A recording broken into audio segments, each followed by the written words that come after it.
청년부 여러분 안녕하세요. 이런 나도 변화될 수 있나요? 라는 주제로 오늘 함께 말씀 나누도록 하겠습니다. 지난 한 주간 잘들 보내셨나요?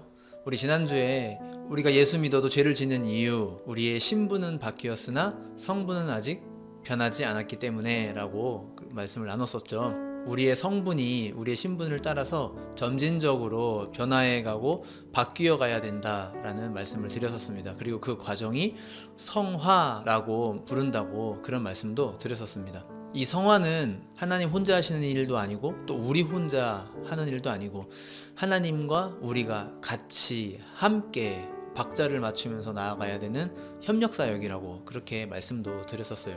그렇다면 도대체 어떻게 하는 게 하나님과 내가 함께 협력하는 것인가, 이것에 관해서 오늘 함께 좀 말씀을 나눠보도록 하겠습니다. 빌립보서 2장 13절에 보면은요, 너희 안에서 행하시는 이는 하나님이시니 자기의 기쁘신 뜻을 위하여 너희에게 소원을 두고 행하게 하시나니, 이렇게 말씀합니다. 우리를 변화시키시는 분은 하나님이신데요, 우리가 원하는 그 마음과 함께 하나님이 우리를 변화시켜 나가신다, 성화시켜 나가신다라고 하는 것이죠.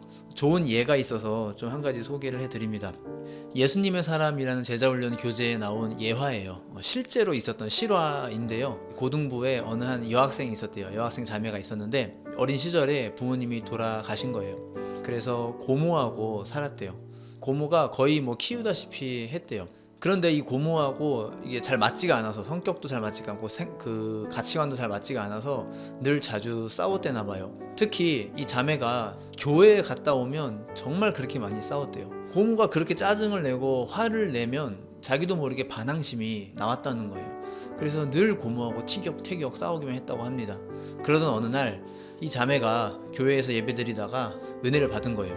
그래서 이 자매가 정말 고모를 사랑해야 되는데 그렇게 느꼈대요. 매번 교회 와서는 고모를 사랑하지 못한 것에 대해서 회개하고, 또 집에 가서는 또 다시 고모랑 싸우고 고모한테 반항하고, 이게 늘 반복됐던 거예요. 근데 그날은 정말 이 자매가 다짐을 하고 집에 돌아간 거예요. 그리고 집에 가서 이제 문고리를 잡고 기도를 했다고 합니다. 하나님, 저는 고모를 사랑하고 싶은데 정말로 저는 자신이 없어요. 예수님, 이 순간 제발 예수님이 좀 도와주세요. 저 대신 예수님이 우리 고모를 만나주세요. 그렇게 기도했대요. 그리고 이제 문고리를 열고 딱 들어가는데 고모가 언제나 평소처럼 화가 잔뜩 난 얼굴을 하고서 잔소리를 퍼붓기 시작한 거예요. 근데 그 순간 신기한 일이 일어났대요. 이 자매의 눈에 비친 이 고모의 모습이 눈가에 갑자기 주름이 보이더라는 거예요. 그러더니 갑자기 고모를 느닷없이 꽉 끌어안으면서 엉엉 울었대요. 고모, 우리 고모 언제 이렇게 많이 늙었어? 우리 고모, 우리들 키우느라고 우리 때문에 고모가 이렇게 늙은 거야? 이러면서 펑펑 울었대요. 이 자매가 갑자기.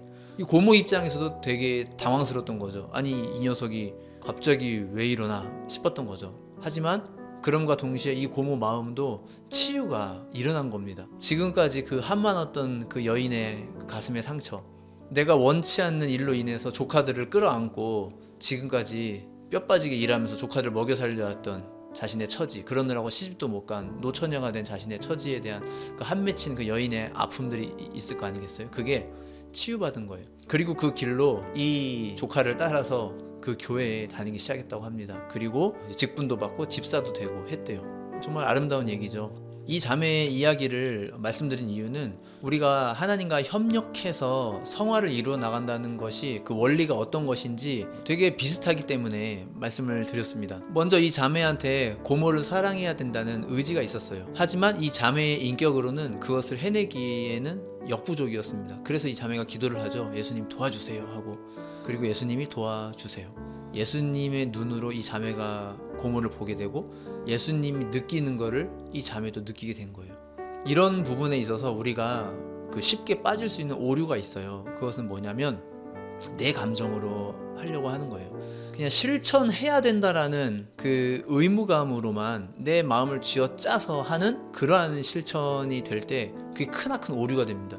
그거는 정말 골병 드는 거죠. 그거야말로 정말 감정 노동하는 거죠. 내가 싫은데 막 좋은 척 해야 되고, 웃기 싫은데 막 하하하 하고 막 웃어야 되고, 이거야말로 정말 정신적으로 골병드는 일입니다. 우리가 성화의 길을 걸을 때에 하나님과 협력하게 된다라는 것은 내가 하고자 하는 그 의지를 보시고 하나님께서 하나님의 감정을 넣어주신다라고 하는 거예요. 내가 정말로 벗어나고 싶은 죄가 있어요. 정말 죽이고 싶은 죄가 있어요. 그런데 예수님과 소통 없이, 예수님의 감정과 일치가 되는 것 없이 이 죄를 죽여야 돼, 죄는 나쁜 거라고 했어 라고 하면서 그 죄를 참으려고만 한다면 그건 진짜 금욕이 되는 거죠. 금욕. 그런 식으로 해서 참는 것은 나중에 다른 곳에 가서 터지게 됩니다. 되게 위험한 것이죠. 하나님과 함께 협력해서 죄를 이기게 된다는 것은 전에는 아까웠던 그 죄가 이제는 가증스럽고 되게 역겨워지는 겁니다. 쳐다보기조차 싫어지는 거예요. 하지만 물론 그렇다고 해서 그 이후로 100% 죄를 짓지 않게 된다는 것은 절대로 아닙니다.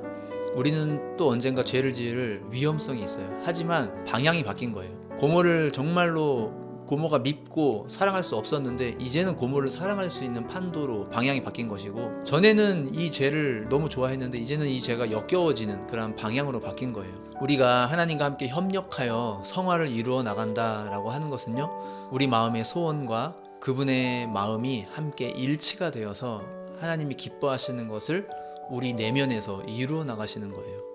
내 힘으로 도덕적인 의무들을 억지로 실천하는 게 아닙니다. 예수님의 마음이 느껴져서 그 감정이 자연스럽게 흘러나옴으로써 실천이 되어지는 거예요. 그러니 훨씬 쉽죠, 실천이. 우리가 이러한 일을 자주 경험할수록 성화가 어떤 원리로 진행되는 것인지 어렴풋하게 우리가 알게 됩니다. 여러분이 꼭 죽이고 싶은 죄가 있습니까? 여러분이 꼭 벗어나고 싶은 여러분의 어떠한 연약함이 있습니까? 그 한 가지를 놓고 하나님 앞에 기도하시고 하나님께서 그것을 이겨낼 마음을 주시도록 요청해 보세요. 그리고 그 마음과 함께 실천하는 연습을 한번 해보세요. 점점점 바뀌어져가는 내 자신을 발견하게 될 것입니다. 청년을 위한 5분 메시지 여기서 마치도록 하겠습니다. 감사합니다.